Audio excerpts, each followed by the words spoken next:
The truth will set you free. Guess what? The truth set me free. I'm so proud of myself. If you've watched the last week of these diaries, you've seen me struggle with holding back the truth. And yesterday, I did it. By George, she did it. And I'm really, really proud of myself. In this whole meditation, I was just smiling and thinking back on the moment and thinking back on the feeling, how good it felt to just let it rip.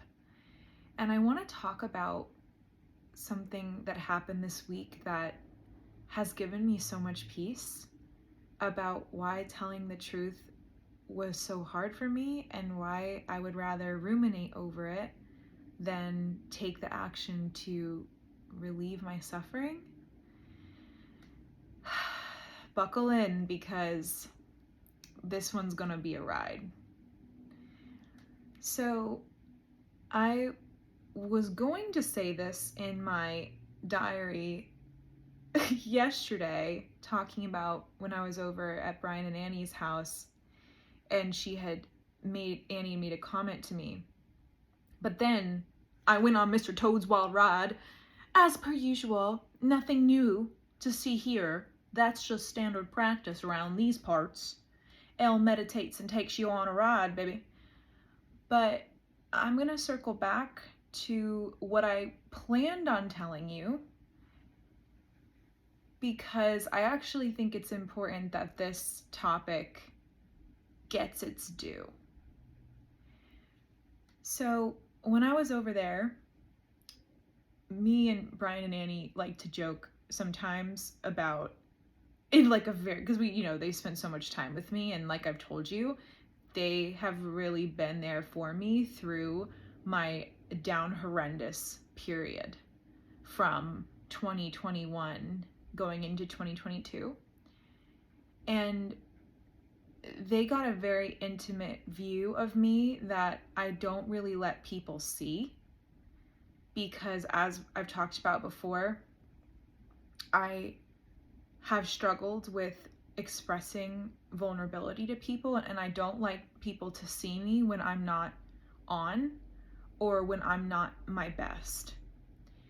And I've been like that for a very long time. So it's actually a huge pattern disrupt that I felt comfortable enough to go over their place and be openly sad and show my true feelings and cry and be motionless on their couch like a little potato. That is very rare for me. I don't think that there's any other time in my life where I've expressed my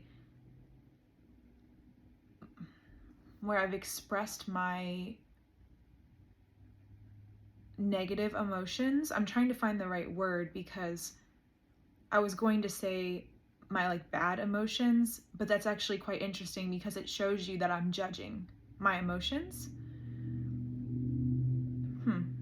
So what I'm trying to say is, I don't do that. I don't go over someone's house if I'm not feeling on or feeling my best. That is not in my behavior. So for me to feel comfortable and safe enough to do that is very, very rare.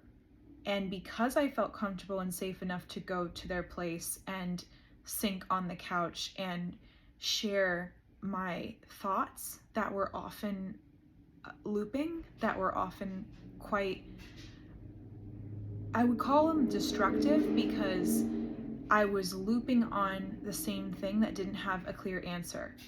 So they were unproductive. And I would just go over there and do that, and God bless them, God bless their souls, they're literally two angels on earth. They would sit in that with me, and they knew I was in a lot of pain. And I knew logically that I was wasting my time. I think that was the really hard part. I came up with this quote as a result of that time period. Self-awareness without action is self-destruction.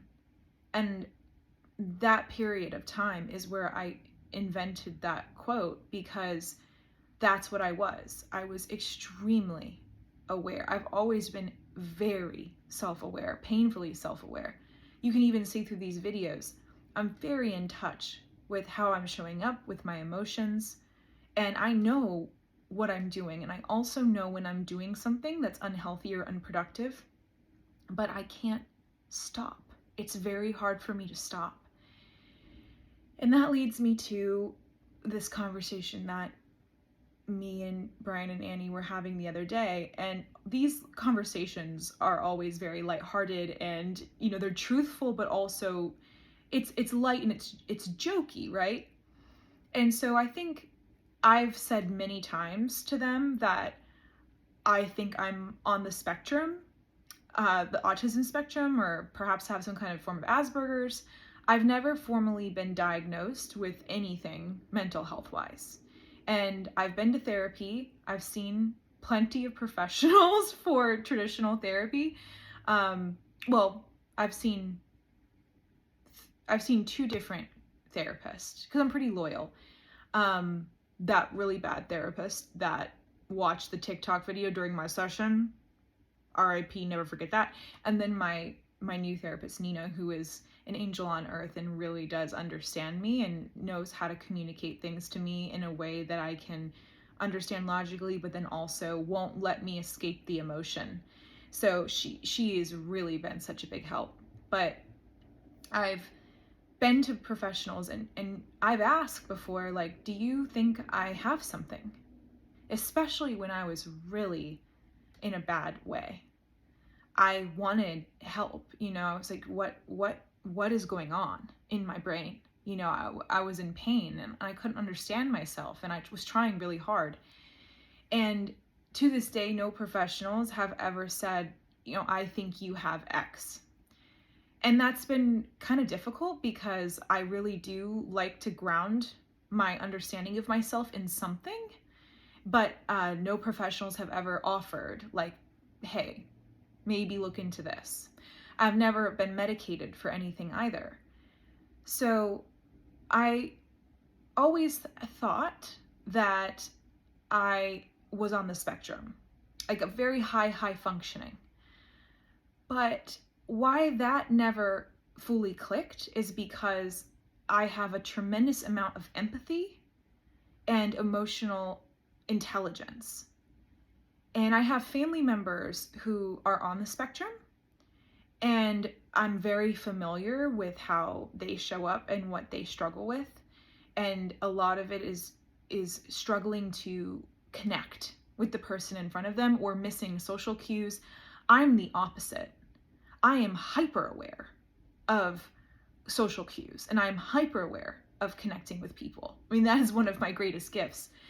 So that was what, whenever I would say, I'm a little bit on the spectrum to myself or in the company of my close friends, just as a way of understanding myself, people would be like, I don't really think so. Like, I understand why you would say that. And like, maybe you have a little sprinkle.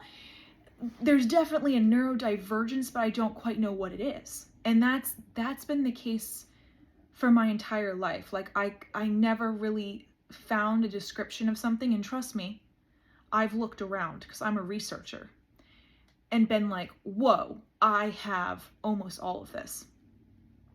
But the other day, for the first time, even though we've had this conversation in multiple different forms and flavors before, Annie goes, I don't think that you're on the spectrum. And I was like, oh, really? Like, what do you think I am then? And she was like, well, I think maybe you have some form of OCD. And I was like, that's interesting. What makes you say that? And I've just never considered OCD. And she's like, well, You sit on the floor of your bedroom for your meditation diaries and you wear the same thing every time, and the frame is exactly the same, and you are literally the most consistent looking person I've ever seen, and you've had the same hair since high school that has never changed, and you also, your face and your makeup always looks exactly the same. And then I was like, oh.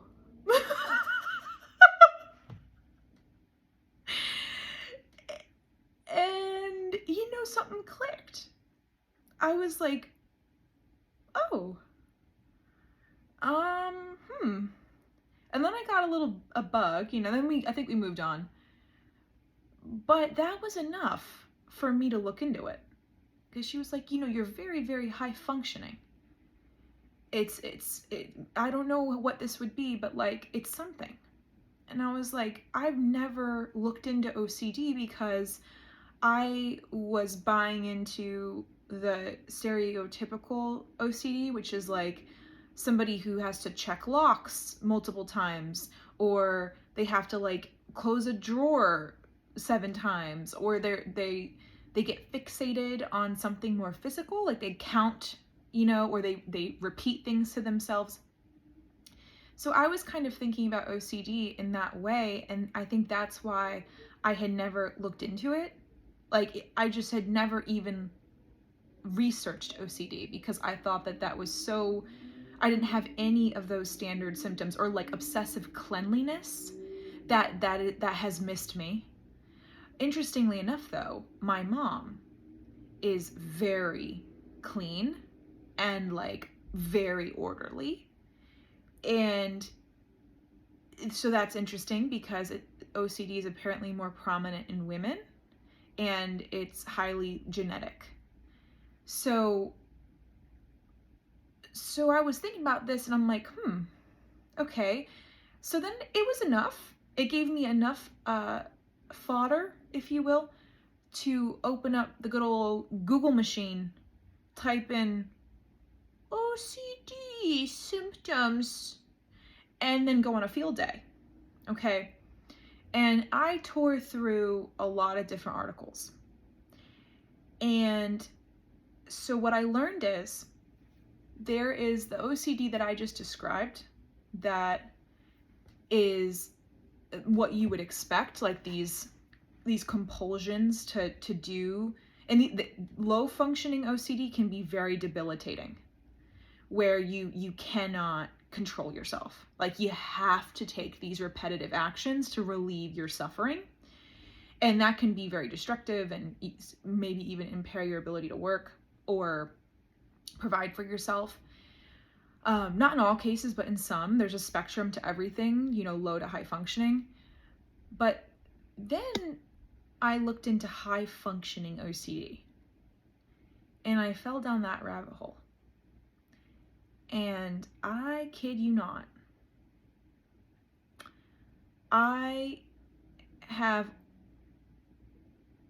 almost every symptom on the bullet list. And that was pretty, I felt really relieved, but it was like, for the first time ever, I had looked into something and felt really seen by it. From like the more general symptoms to the real specific ones. So I'll bring this to life. High functioning OCD almost goes undetected. And I'll take the word almost out.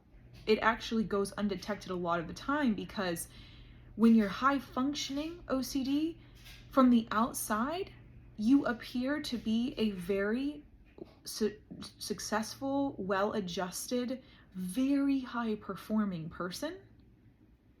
And no one sees how distressing your internal reality is. And what this means is like the thoughts and the strength and intensity of the emotions and the repetitive action. So how I would describe this, I mean, it's actually amazing. When I did this research, there's still a lot more to do, and I'm not saying that I have this, but I am saying that I've never felt so seen by the words of, hey, this is something that might be going on in your brain. I wrote around Christmas time this tweet where I said that my pursuit of happiness is exploring all the ways that I can turn my thoughts into art, because the most depressed times in my life were when I let my thoughts loop like a roller coaster that made me sick on the first spin. And when I write things like that, I'm thinking it's a universal experience. Reading these articles about high functioning OCD made me realize that I don't think obsessive thoughts are a universal experience. I don't think most brains are getting hooked on something and spinning it and fixating on it and obsessing over it. This is where the obsessive comes in, until like they to exhaustion. It's like the voice that never stops. It's the voice in the head. But a lot of the time for me, it's productive. I've made it productive because I create. That's what I was saying in that tweet, is like, I solved my my thought loops by turning the thought loop into vehicles for creation, so that it doesn't just stay in here. That's why I love these videos so much, is like, everything I'm telling you right now is a result of me thinking about these things all the time, in a way where it's like, I'll see a tweet about people pleasing, and then I'll just literally obsess over the idea of people pleasing, and I'll look into it, and I'll basically like come up with this grand theory on people pleasing, pulling from my own experiences, what I read online, words that made sense to me, and I'll spin it into this package and I'll share it. And that is a huge relief for me, because I'm not, what I was doing before these videos was basically coming up with all this stuff and then sharing it with a couple of my close friends like Brian and Annie, but that's just going to the two of them. Or every Saturday at 8 a.m. on my walks, I would share some of this stuff on the walks, and people were getting so much value out of it. And that is what excites me. It's like turning the thoughts, because the thoughts are actually really helpful. Because here's the gift of this. Someone who has obsessive thoughts, they're going to leave no stone unturned. And I've actually said that phrase multiple times in these videos. That's what I'm talking about. I can't just turn over a single stone and then, oh, that's enough for me. Like, I've got to become the problem. I've got to think about it so much that like it's spent. Like, I have to drain the gasoline from full tank to empty on the thought, on the idea, until I'm like, okay, I've really exhausted all of the different options and ways of looking at this, and here's what I have for you. And I will say, like, what you get as a result of my obsessive thinking is something very compelling. And I never really put together any of this until I had a vocabulary or a language for what's going on in my mind. And I've said this, there's been signs pointing to this in so many different ways. I mean, even in some of my writing. I wrote a couple of months ago about how I can't turn my mind off. And I'm learning ways to be more embodied, which is like, that's what gets me out of the mind. But it's incredibly, when I have an idea, like in my mind, let me try to explain this. In my mind, there are multiple folders on a computer desktop. and they're all open at the same time. So some of the folders are like important people in my life.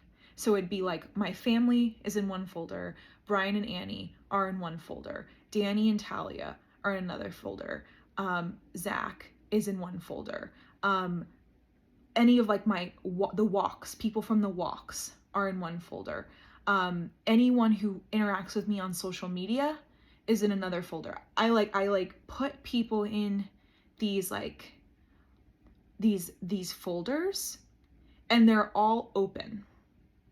And it's extremely distressing to me that I can't give them all the same attention, but I literally don't have the time in the day to give them all the same attention. So what happens is, and this is extremely distressing, and this is what happens. I have one aspect of high functioning OCD is perfectionism, which you've heard me talk about a lot. Fun fact, I thought most people struggled with perfectionism. I'm learning that's not a thing.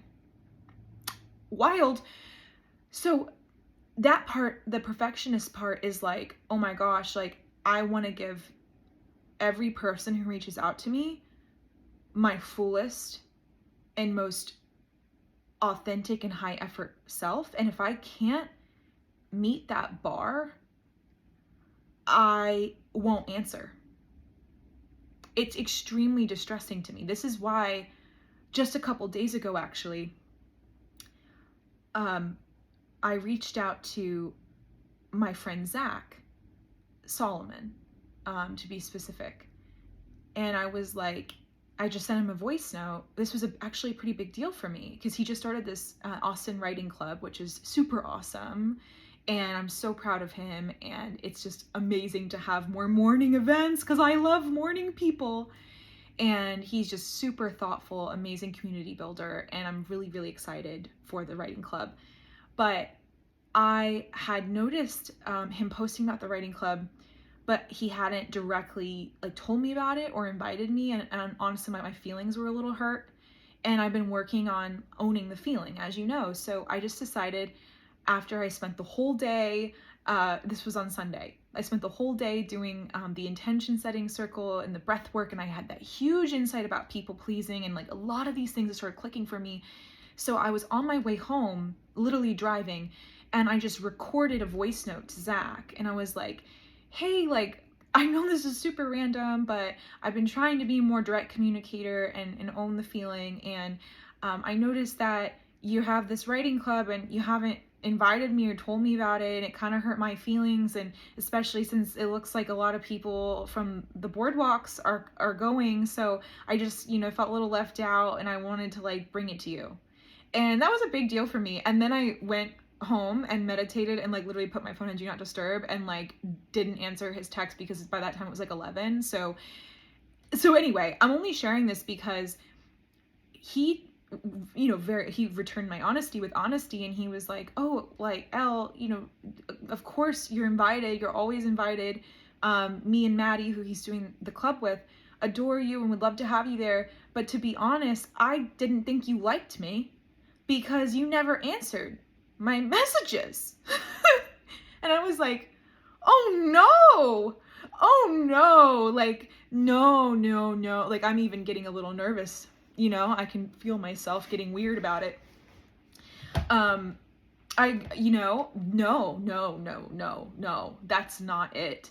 And this is actually a huge problem that I think a lot of people are very confused by me because I don't answer messages, but it's something that like I don't even really fully understand why I do. And like the closest I can get to explaining it to you, if you've ever messaged me and I haven't answered, it's not personal at all. It has nothing to do, like, it is not a reflection of like how I feel about you. And I probably really like you because I have love for every person, especially if you've like been on the walks or we talked in person or if we had like really great moments. So I'm really sorry if you're listening to this and you're like, oh my God, Elle literally never texts me back or like reaches out. I'm horrible at it. I'm horrible at it, and I don't even really know why. And I think that's the worst part. And I want you to know that, like, in the folder, there's actually a separate folder for like all of the people that I didn't answer. And it haunts me. It literally haunts me. And I'll think about you. If I haven't answered you, I'll think about the fact that I haven't answered you for a long time. And I feel really bad about it. And I know that this is not an excuse, and I don't even fully know why I do it, but all I'm saying is, like, I think that it's coming from a place of, like, when I get a text that I can't give my full attention to, I won't answer. And then too much time passes and I feel like it's awkward, and then I just don't. And I'm not saying that that's a good thing. I'm not trying to defend myself. All I'm saying is it's not personal, and I don't mean it in any negative way, but I also fully understand how it would seem really rude and how it would seem like I don't like you. Because I think the same thing. So I have, like, literally, I get it. I have no hesitation or like misunderstanding or, oh my gosh, how could you think that about this? I would think the same thing if I were you. And again, I'm very sorry if I've ever done that to you, because it really does upset me. And I wish that I could be different in this area. And I'm actually trying really hard, which is why I sent this voice note to Zach, to be better here. It's a very distressing thing that I've had for my entire life. Like, as long as I've had technology, I've had this problem where people will reach out to me and I will do exactly what I just said. I can remember the first instances of this were going back to high school, which was even more awkward because I saw those people every day of my life. And I was so distressed that I wasn't answering them. And like, imagine how awkward that made things for me. So this little problem and ghost has been haunting me for a while. Not an excuse, but that it just is what it is. And again, from the bottom of my heart, I'm really, really sorry if I've ever done that to you. It's very distressing to me, and it's rude, and I really, like, earnestly want to be better in this area, and I'm working on it. But thank you for sticking with me, and thank you for being my friend and being there for me and continuing to try despite my unresponsiveness, because you are an angel. Like, you seriously are a saint on earth for, like, trying to connect with someone who is literally saying nothing. So thank you. Thank you. It feels really relieving to even talk about that. So I have these folders, and oh, hello. Wow. Where'd that come from? So I have these folders, and they're open at all times. And they take an incredible amount of energy, processing, because they're open at all times. But because, like, imagine just like a computer screen, they're all open, but they're in different orders, right? So like, one window is above the other, and then there's one behind that, and there's one behind that, and there's one behind that. So I'm processing a ton of stuff in a bunch of different threads at one time, but I have to prioritize them and give, like, certain threads my full focus. But then when I'm, like, doing something else or on a walk, then, like, other threads will come to the front, and it's dynamic. So for example, when I'm, like, texting Danny and Talia back, I'm really locked in. I'm really intense. I'm, like, all the way there.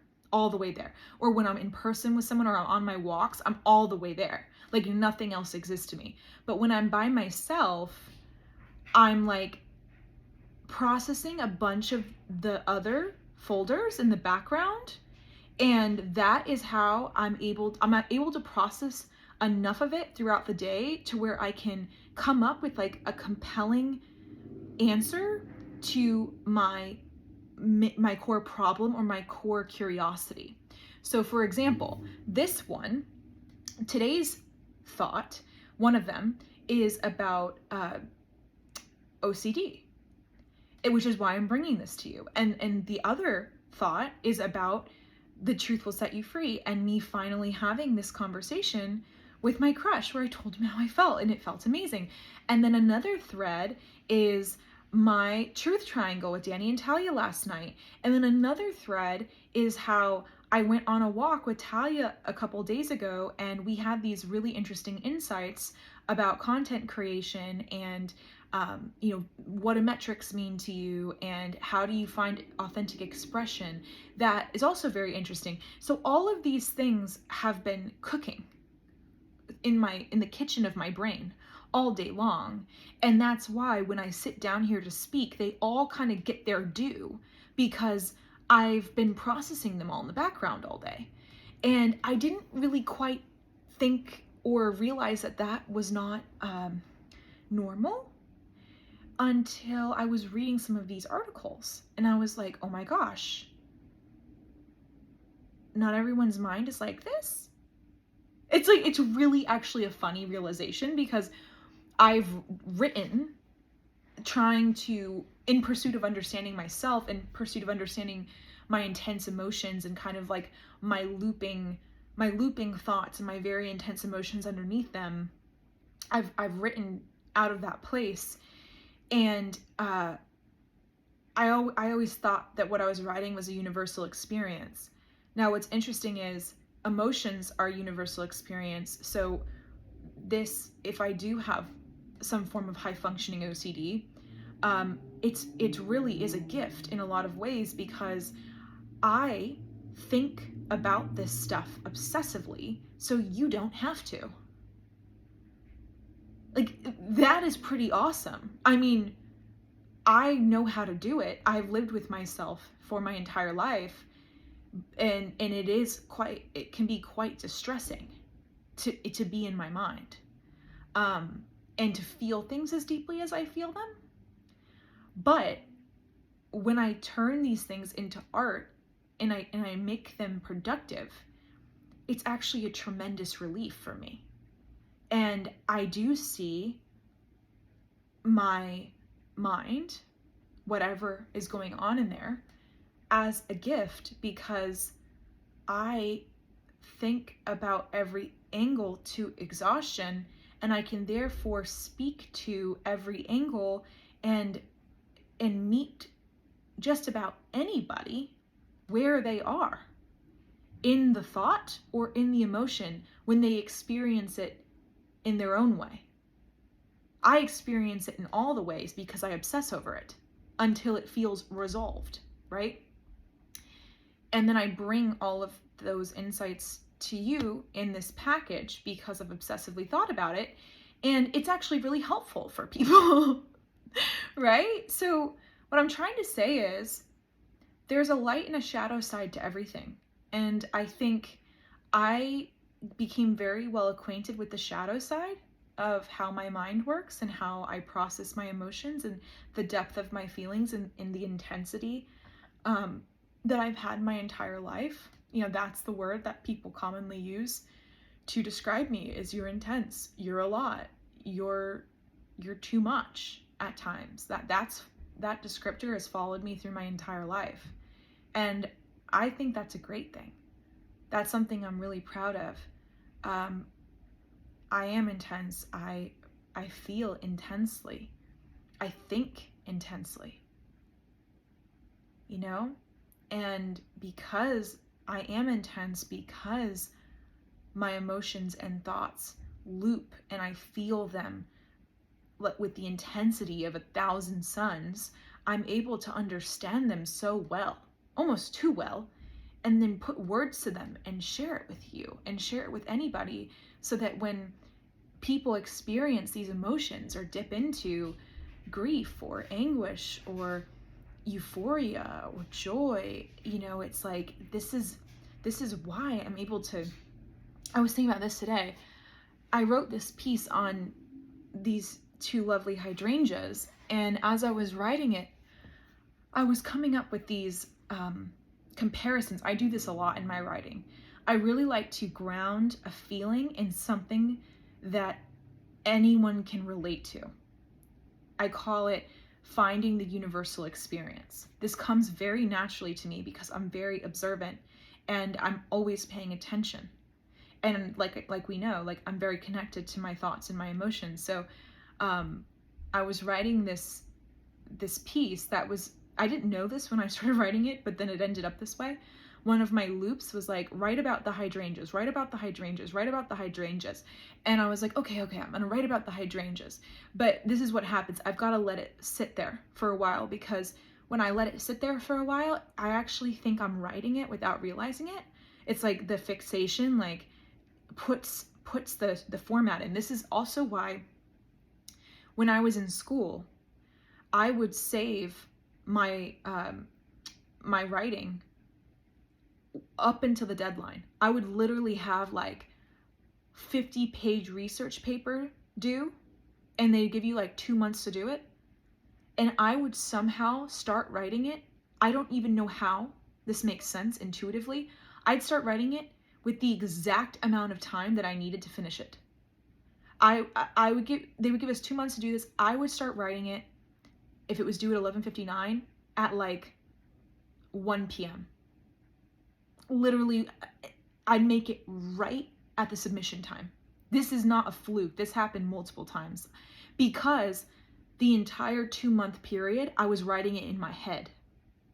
I don't know if anyone can relate to this, but like I write in my head all the time. I'm like constantly like thinking, and I'm writing, and it's weaving, and the words are happening and they're connecting. And then if you watch me, like if you were to shadow me for a day, when I go to write something, it's like a compulsion. It's it'll literally tell me it's time now. So it'll switch from like write about the hydrangeas, write about the hydrangeas, write about the hydrangeas, to I'm writing about them. Okay, I'm writing about them. It'll take me maybe 5 minutes to write. It literally pours. It offloads. Like it just goes from my head into my thumbs effortlessly, and I rarely have to edit. I rarely have to go through and add things. Rarely. Like it just flows out. And I guess I thought that's how everyone was. But I'm slowly realizing that like it's very possible that this is a unique little spicy brain moment for Miss Thang. Okay? So back to what I was saying. I create these metaphors, or these anchor points, like almost like reference points to bring to life an emotion that are highly specific. So one that's coming to my mind right now, I wrote about, this is actually inspired by meditation diary. On day 7, I said the story about my unhealthy relationship that I stayed in for too long, even though I knew I should leave.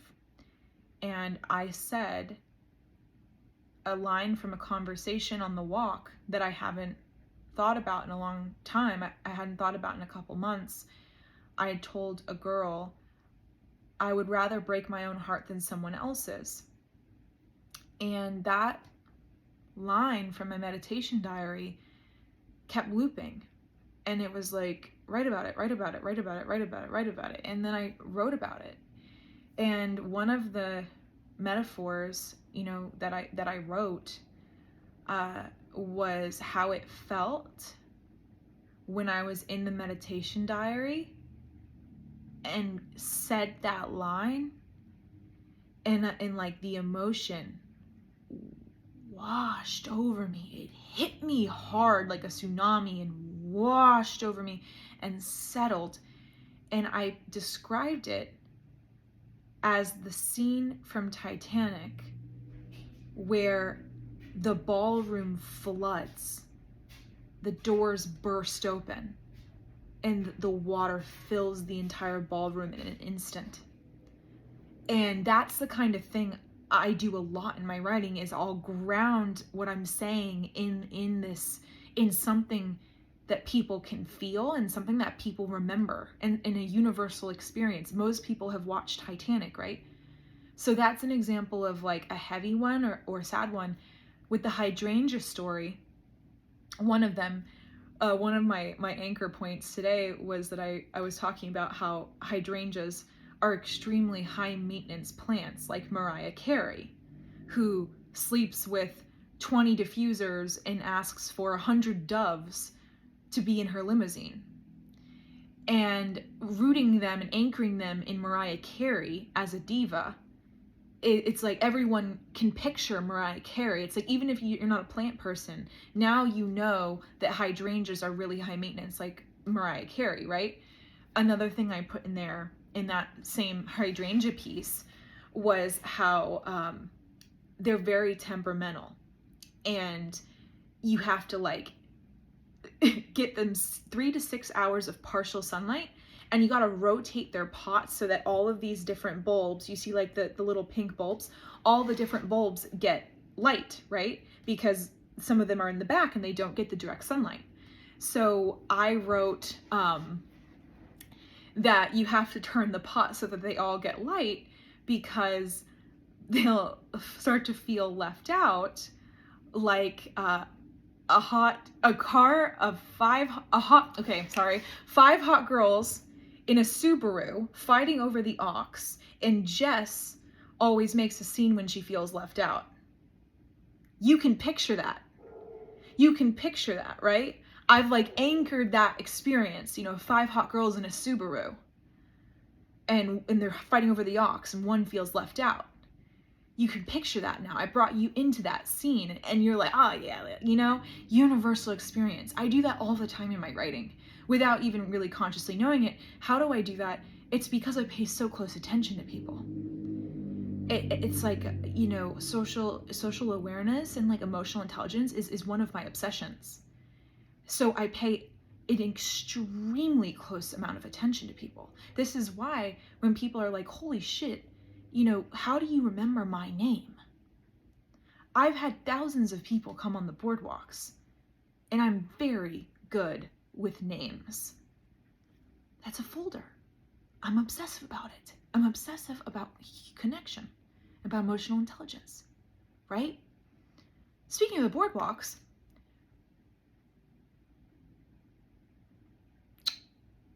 interesting.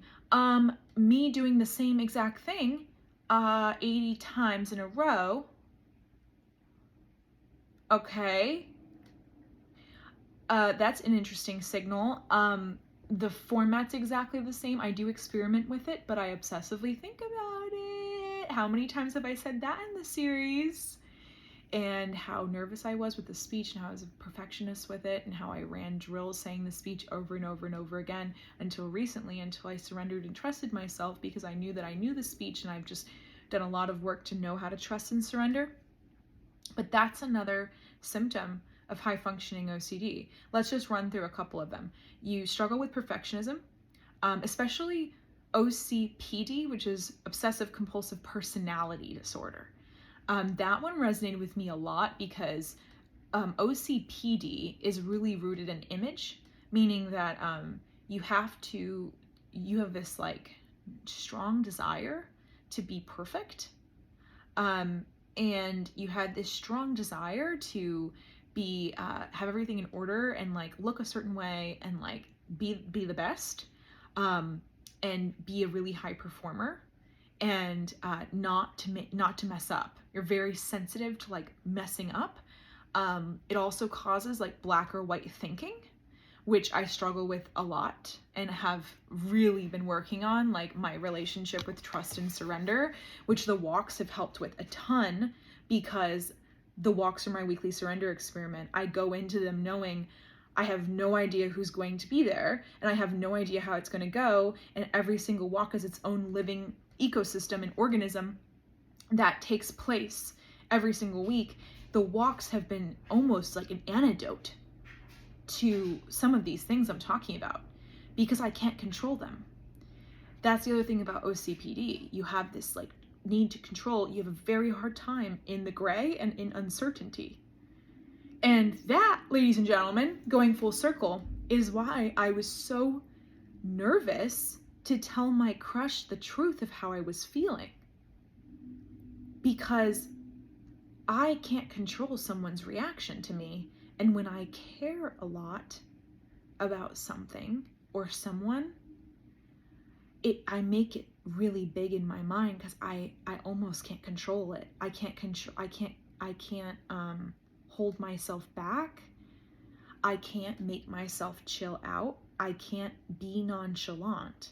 I can't not create a folder for somebody. So what happens is I create a folder and there's mutual interest. So it's like, that's where I'll create a folder. I don't really go into the delusion. So I don't create a folder for someone unless they create one for me. So what happened in the situation with the crush is that I was totally fine until we had a conversation where we talked about having a mutual crush on each other. And I was like, oh, and I wasn't conscious of this then, but I created a folder for him in that moment. And then when the folder is there, things starts to feel like it's game time. It like something in my brain activates, and it's like, oh my gosh, like I've got to show up, and I've got to, now this is a crush, and like I have to act like a crush would act. And this is all very unconscious. I'm just trying to put words to it. And then I make it something in my head. I get attached to it. And when I get attached to something, I don't act like my full self. And it's very sad. It like accidentally sabotages me. This is what I mean when I say, when I really like a guy, I will actually hold back the coolest parts of me that people really love. Like all of the vulnerability and the funniness and the lightheartedness and how playful I am. And like, I'm very freaking entertaining if I'll let you see it. And if I put you in a folder in that early dating stage, I suppress the parts of me that are the best, the most interesting, the most attractive. It's actually really sad. Aww. I can help myself now that I know about this and understand why I do it. Because I've always had extreme self-awareness, but it's like, baby, we have to accept the gray. We have to live in the gray. So let me tell you, this was actually really charming. And then I'll go because I have the walk tomorrow and I've got to be up early. So here was the big moment. This is so exciting. I'm really happy. Like, I could literally cry because I feel so relieved. Like, I think it was such a blessing to like discover this high functioning OCD thing this week, because I was really being hard on myself for not telling the truth. And the day before, Wednesday, I was on a walk with Talia, and Danny and Talia love me so much, but I don't think they understand why it's so hard for me. And like, it's really hard for me to let go. It's really hard for me to speak my truth and like own my feelings a lot of the time. And they don't struggle with this the way I do. And I just when I found out about this high functioning OCD thing, I was like, oh, like, I don't know if I have this or not, but just the fact that this exists and that I relate to it really gives me a lot of peace. And I feel really relieved, because it's really hard to do something unhealthy and know that you're doing it and keep doing it. You almost like can't control yourself. It's compulsive. It's like I know what I'm doing and I can't stop, like I know I'm ruminating and I can't stop myself. And I'll stay in the emotion. You've seen me in these videos, I know better. I know everything's okay. I know it's not a big deal, but I have to go there. I have to sink like I do. I have to think, I have to think about it. I have to ruminate. I have to maybe give myself a sense of control over the situation. And so it takes me longer, and maybe that'll change. But when something feels really important to me and feels really heavy and it feels like there's a lot riding on it, I will avoid doing it because it's scary. It's like, oh my gosh, like this could change everything. Like I would rather stay in my current world because I can predict it than say something that could drastically change the world that I'm living in, right? If I speak the truth, I can't predict the other person's reaction. I can spin up all the different ways I think they could react, but I can't predict what the reaction will be. And I think that that is why there's a compulsion to stay in the, I need to like almost stay in my reality that I know. I will rather stay in the hell that I know than the unfamiliar hell or heaven that I don't know. And here's the really sad part, is that what I've learned through like the last year, and this has been there my entire life, but I think I pushed myself so much because of Danny and Talia, that I realized that I feel so much better every time I tell the truth. And it's like, it's never a hell. It's never a hell to tell the truth. You know, you always free yourself. You always free yourself. And I think that's really emotional for me to come to terms with, because I have caused myself a lot of pain by staying there for so long, because I was afraid to face the unknown. It's a really hard realization to make. And even though I know that, and I know better, I'll probably do it again. I really hope I don't. Because this one that I did with this crush, it felt different. It felt like this was big. Like I've never just been honest. Like I was. And I just felt so good. And I'm like, oh my God, you know, I want to live like this all the time, and I don't want to stop myself from living like this all the time. And I think it's just really hard. I think what I'm going through right now in this moment while I'm getting emotional is I really realize that a lot of the pain that I've caused myself in my ruminations are by my own hand. And that's really, really hard to accept. And I need to forgive myself for that. And I'm really sorry if I ever brought you into my ruminations. I know how exhausting it is. Trust me. Like, you know, Elon Musk said in an interview with Lex Friedman, you know, you don't want to be in my mind. You don't want to trade places with me. And he has OCD, and he's on the spectrum, and he's openly struggled with empathy and emotional intelligence, so it's a little different. But when I saw that clip, he said it in an emotional way, I knew what he meant. I didn't know he had OCD until I researched it, and I actually found a ton of celebrities and inventors and scientists who also were known to have OCD, from the more like cleanliness or like checking lock symptoms to the fixating on an idea and creating brilliance out of it. So for example, Nikola Tesla had OCD, Einstein, Edison, Steve Jobs, Leonardo DiCaprio, Woody Allen, Scorsese, the list went on and on.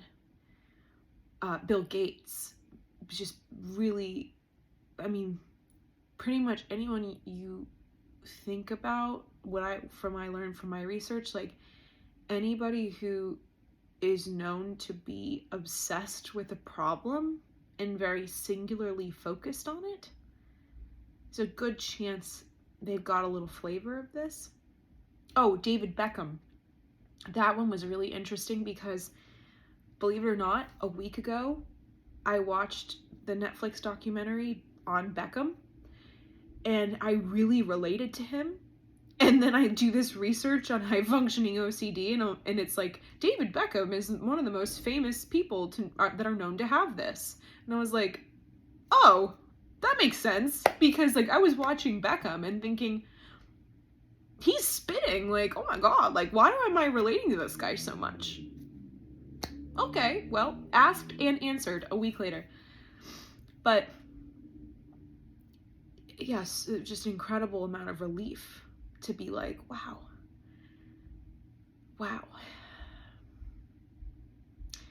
But it's hard to be in experiencing it. It's hard to be in the mind, and it creates something really beautiful, but it's also very, very painful. So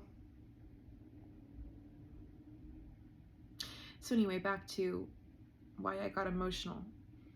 I think a big reason, and this could be helpful for anyone who relates to literally anything I just said about high-functioning OCD. Or if you, like, ruminate, you spend time in thought loops. One of the most motivating things that shifted me out and actually got me to tell the truth to my crush was, it was two things. First, I was on my way to my walk with Talia on Wednesday night, and I was texting Danny, and he said, "Did you tell him how you feel?" And I said, "No, baby steps to get there." And he said, "Okay," with a sad emoji. And that sad emoji really, like, kickstarted something in me. Because Danny doesn't send sad emojis. I think he's probably sent me less than 5 negative emojis in our entire friendship. And that, like, jolted me. I was like, oh my God, like, why the sad face? And then he said, because we talked about this for 2 weeks and you haven't done it. And I was like, oh my God, then it came outside of myself. It transcended me, and now I was disappointing Danny. I'm okay with causing myself pain because I do that all the time, right? Like, I'm okay with staying in my thought loops because that's my normal. That's familiar to me. It's a familiar hell. But now my familiar hell is impacting Danny, and I can't have that. It's actually more motivating to me for Danny to say or imply that he's disappointed or sad than for my own sadness or my own disappointment in myself. That external motivation gets me to move, especially if it feels like a sad or negative emotion. That was the first thing. The second thing, so that happened as I was pulling up to see Talia. The second activator was Talia. We went on this walk and we talked about a lot of different things, but at one point we talked about this conversation, and she was like, what would you say if you were on the phone right now? Like, what would you say? And I said one version of what came to me and what I wanted to say. And it was actually kind of more based in, like, logic and kind of this, like, underlying anger. But she helped me realize that anger, sorry about that. My dryer is going off. What if I twerked to it? That was loud. Anyway, so she was saying that my anger was not, it was actually, I was angry at myself. My anger that I thought that I had for him was actually anger at myself, because this is what happened. Because, I have this control thing, and I think a lot. I was waiting for the perfect conditions for me to tell him this, and then they weren't created. He wouldn't create them, so then I was angry because he wasn't creating the conditions I wanted, but he also had no freaking idea that I wanted those conditions. Basically, in my head, I was like, the next time that he calls me, I will say this. And then we didn't talk on the phone. So then I got angry because I was like, I have something to say and he won't let me say it. But it's like, wait, why can't I just call him? Bruh. It's very simple when you boil it down, but like, I wasn't fully conscious that I was doing that. But I have this thing, and it's probably, something around the, I have this thing about conditions. Like, the conditions have to be right. Like, they have to feel like it's a safety thing, probably. Like, I have to be able to predict like the environment, or it has to be like my best shot, right? So one of the things that I told her was like, well, he has a lot going on and he's really stressed out and I don't want to add to his plate. And she's like, yeah, but like, it's always going to be the wrong time. Like, he's always going to be busy. So why don't you just let it rip? Like, why are you considering him so much? And I'm like, but it's true though. Like, my intuition is just saying, when he sends me like a meme, that means he's in a good mental state and he can hear me. And she was like, okay, actually that one makes sense. And I'm like, okay. But like, that's how deeply I think about it, where it's like I can feel into somebody because I'm so observant, and then be like, oh, like when he sends me something lighthearted, I'll know that he's in the emotional space to have the capacity to hear what I have to say. And honestly, I think that's actually like, that's a pretty good strategy. Like, that's a pretty, I gotta hand it to myself. I feel like that one's, I cooked there. That makes sense. But I also recognize that like most people would not think like that. But on the other hand, here's the light side. The highest form of love is consideration. And one thing you gotta know, baby, I'm considering you. I'm considering you too much. I'm considering you in ways you haven't even considered yourself. And yes, that is a blessing. But it can sometimes be a curse for me, because I will consider the other person so highly at a sacrifice or detriment to myself and to me saying what I need to say. I would rather you be in the space to hear what I have to say than for me to say it in a time that feels good for me. And maybe I think I'm like working on that. That's what owning the feeling really is. That's my journey right now. But I'm just putting words to what I think my internal experience has been for the majority of my life, and continues to be, because what I'm telling you just happened on Wednesday. So I walk her through the first thing I was going to say, and then she was like, this is not coming from your true emotions, because your true emotions is that you're sad, and that this is a bummer, and that you like him, and that you're ready for a relationship and you want to explore it, and you don't know if you're on the same page, and that's sad, because you really do like him.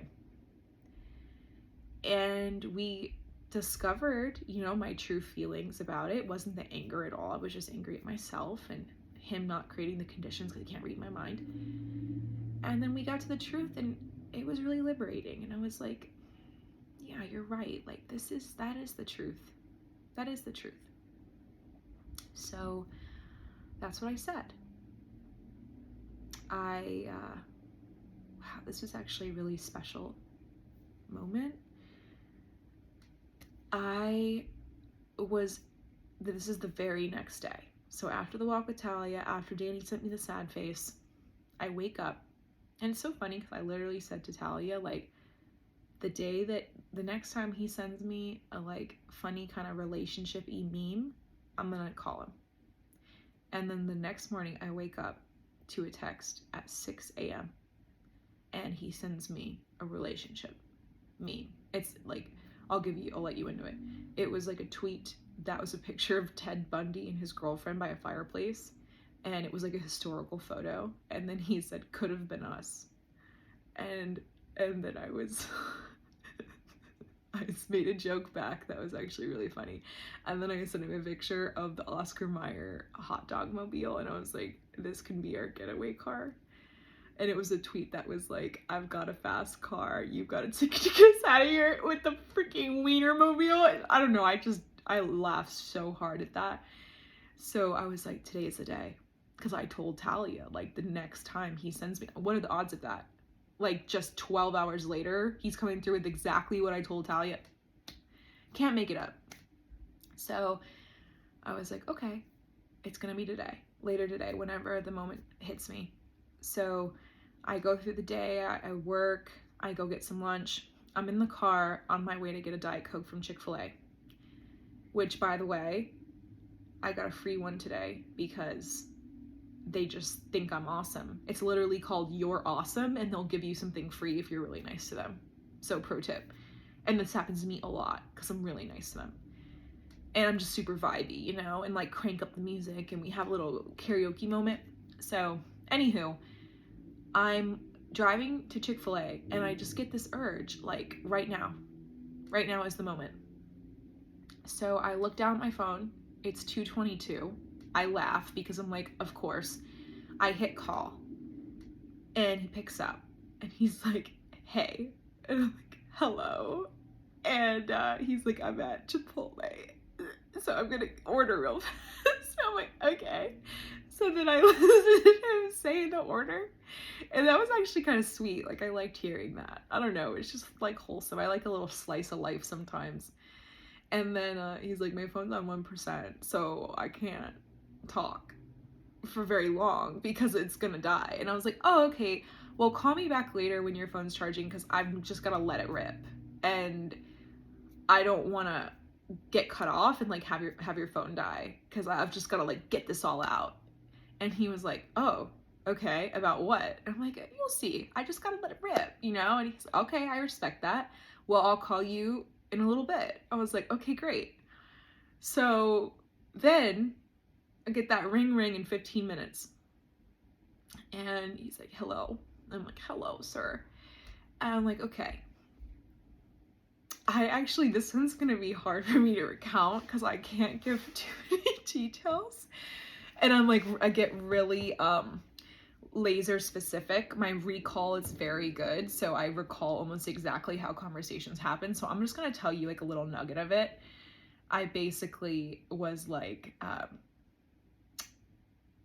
first, I want to tell you why I haven't mentioned this before, because I have been feeling this for a couple of weeks, but I know that you had a lot going on, and I didn't want to add anything to your plate or add any stress, but I have been feeling this for a while. And basically, I really like you, and I've liked you for a while without really realizing it for a moment there. And it makes me excited to say this. And I know the circumstances aren't great, but I want to explore what this is, and I'm ready. You know, I'm ready for a relationship. I want to be locked in with someone. I don't want to be by myself or alone for a year, and I'm ready. And I totally respect and understand if you're not ready or if that's not what you want to do. But I also know that we're both the kind of people who get ready for what matters to us. And the timing will never be good. There's always going to be something pop up. There's always going to be something cool to work on or something to start. But if it's the right person, you make it the right time. And I want to see where it goes. If you do. But if you don't, I understand, and we can be friends. Either way, we win. But what's really important to me is that you're honest with me and so don't feel like you're gonna hurt my feelings. Like, I just want to know where you're at. And he was really, really, really sweet in his answer. He was like, first of all, I just think it's really awesome what you just said, and I really appreciate all of the words that you shared, and I think it's really cool that you are so open and honest about this. And I was like, yay, I'm so honest and open. And he's like, you know, I know we've literally met one time in person. I'm such a clown.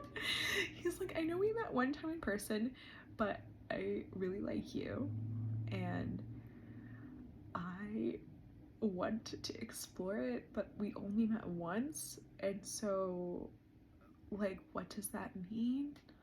And like, can we see where it goes? Like, what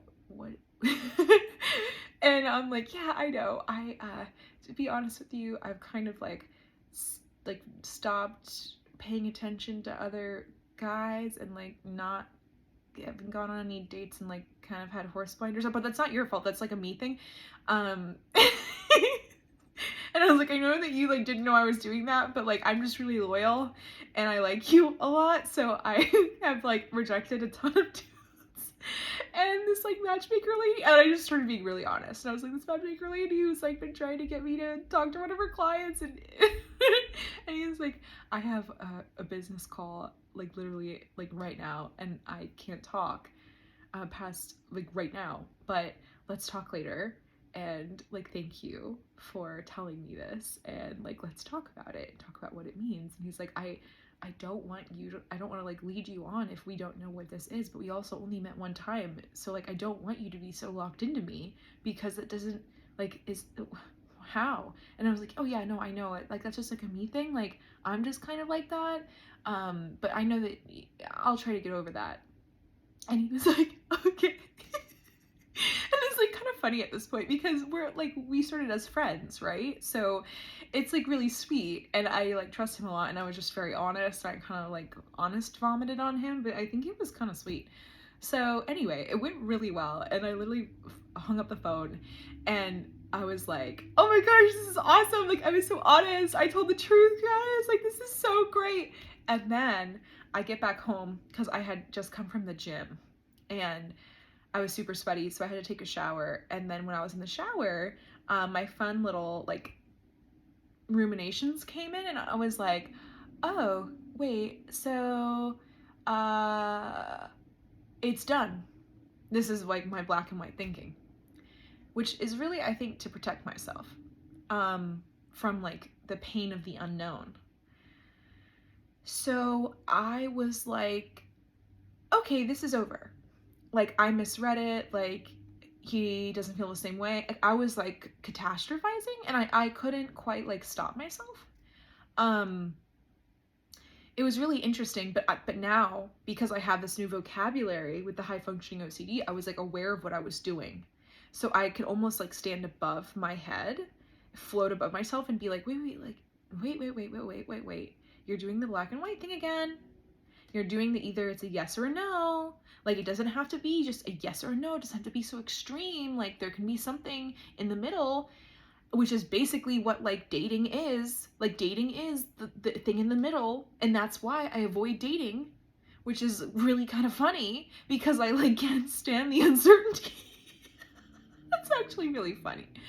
So I'm like in the shower, and because I was like really on top of the world, but then it like swung to like, oh, well, if he doesn't feel the same way, which like he does, that's like what's kind of funny. It's like, okay, where'd that come from? It's like, oh, if you don't feel the same way, then like this is done. I'll never talk to him again. He's gotta be dead in my head. He's gotta go. And now I'm mourning the loss, and like, RIP. Okay, bye. And that was really painful, because I could float above my head and say like, oh, I'm doing it again, you know? I'm doing it again. I'm catastrophizing. I'm black and white thinking. Oh man, like I was like upset. And I knew like in the moment that I needed help, like I needed to like break the pattern. I could feel myself going back into my pattern that I always do. of like, okay, the guy is dead in my head now. He's in the no category. He doesn't exist. If he reaches out, I'm going to ghost him. I'm really embarrassed. We are not on the same page. Goodbye. That's how it is. That's how it goes. That's how I usually do it. And what's really ironic is like when you do that, you actually remove like the healthy people, because the healthy people, well, you remove people who could create a healthy relationship. I'll say that, because any healthy, like reasonable person would need to get to know you more before they say yes, right? So that's a very good insight, right? And it's definitely why I've like ended up in some relationships really quickly that were not healthy. That's why, right? Because you like the projection of the person. You don't know them enough to like them. So the anxiety of wanting to like be committed is what makes you bypass like seeing if someone's consistent and a good person. And that's what's kind of funny about me is like I'm a good person and a really great partner, but I have this like black and white situation that makes it really hard to be in the maybe category. And like that has been my struggle, is that I like out of this fear of uncertainty try to like, well, I don't do this anymore, but there was a period where it was like, okay, what is this? Like it's very hard for me to not know what this is, because like I feel taken advantage of if we're not on the same page, and it's like, oh my god, I'm being exploited. So that's why it's very hard for me to like date normally, because I had a lot of layers. You know, there was people pleasing in there. There was like not wanting to upset people. There was not being able to say no very vocally. There was whatever this new layer with the high functioning OCD is, the not being comfortable in the gray. Like there's just a lot going on there. So anywho, I'm in the shower. I'm realizing that I'm black and white thinking, and like I can look in my mind and say, oh, like I'm trying to put him in the bucket. I'm trying to put him in the bucket. And like, I don't want to put him in the bucket. No, you don't have to do it. You don't have to do it. You don't have to do it. You don't have to do it. And I'm like, I get out of the shower. I wrap a towel around myself and I close my toilet seat, and I like sit on the toilet drained, and I just start crying. And I'm like, God, spirit, divine, my ancestors, anyone who's out there and helping me and watching over me, please help me not do this again. Please help me let go. Please help me live in the gray. Please, I don't want to do black or white thinking. Like I was literally saying, like, take the part of my brain that does the black and white thinking and remove it. Like let it like leave through my toes into the ground, like water, like draining from my body. Like, please, I'll do anything. I will serve you to my highest potential. I will keep creating good in the world. I will keep hosting the walks. I will keep creating connection and belonging for so many people. Like, I will do anything. I will do anything if you help me. If you help me not do this again. It doesn't have to be like this. Help me accept the gray. Like, help me create like a maybe category. Please help me. And it was like hysterical. I was hysterical. And I got to the point where I was like, in the next 5 minutes, send me a sign. Like, send me a sign in the next 5 minutes that I can let go, that I can surrender. And I'm sitting there and I was probably doing that for like 10-15 minutes. And I get up and I walk over to the counter and I look at my phone, and he had texted me. And he said, thanks for the call. Sorry I had to go really fast. But the synopsis is, I don't want to lead you on.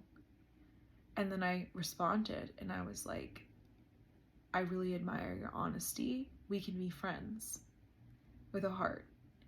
And I was just like, oh, that was the sign. That was the sign. Oh my gosh. And then he was like, wait, but like, I'm flirting with you and I'm interested. Like, what? Why do we have to be friends? And I'm like, oh, wait. And then I just started speaking the truth. And I was like, sometimes I create these categories because I have to relieve my suffering of uncertainty. So I'll put you in the no category because it's easy. It's easier for me to handle. So what I need to know is like, are you here for casual sex? Because if you are, say the no category. If you're interested and want to see what's here, say the maybe category. I was like that specific. I was that open. And he was like, the maybe category. Like, put me in that one. And I was like, okay, I feel so relieved. He put maybe with a green check. And he was like, stay celibate until I am in the same room with you. And I was like, okay. But it was just such a relief. It was such a relief. Oh my gosh, because I was just honest. Because like, you know, I'm a unique person, but I really am. I'm like, you know, I'm a special bird, and like I'm a very good person. I'm a very kind heart and a very good partner.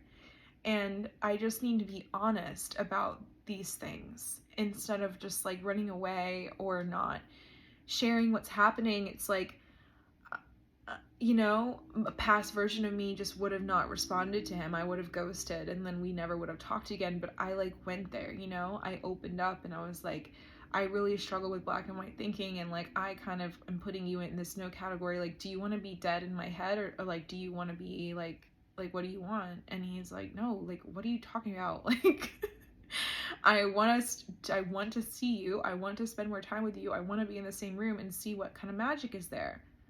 And I'm just like, okay. And just to see like maybe with a green check was very relieving, because it's like, okay, like I can create a third category. Like my brain loves categories. Like, okay, there's a yes, there's a no, and there's a maybe. And like, does it have to just be two? Like, why can't we make it three, right? So long story short, I don't know what's gonna happen, and I feel increasingly okay with that. And I really mean it when I say that. Like, I'm really proud to be saying that, because you guys have just heard my very vulnerable admissions on how it's really hard for me to let go and surrender and give up control in this specific area. I think it's just because I'm such a lover, and being like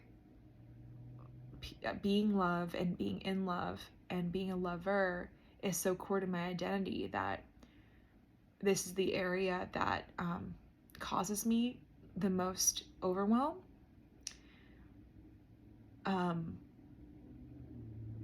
It's like really my last video game boss, because I don't do this in any other area anymore. I don't hide myself in any other area. I don't feel the need to perform in any other area. But with this guy, like I told you, I don't feel the need to perform. That's why it feels different. I think that's why I feel comfortable enough to like tell him what's going on in my mind, and then actually give him the choice on what he wants to do. Like, I think in the past I just wouldn't say anything and then fall off the earth and like make the choice for them, and I just assumed that like they wouldn't like what they saw. But I actually gave him the choice. Like I said, hey, like where do you want to be in my weird brain categories? And it was like really nice to have him be like, I like you. You crazy bird. Because the thing is, like, the right person would really, like, I'm really an asset. I really am an asset. Once we get past this part where it's like we don't know if we like each other, like I really am such a great partner. really am. I really am. Like, I'm I'm awesome. It's just like when I actually really like a guy is when all this stuff comes out. And when I don't like a guy, it's like all I mean, Annie always jokes, she's like, when you don't like a guy, the guy is obsessed with you.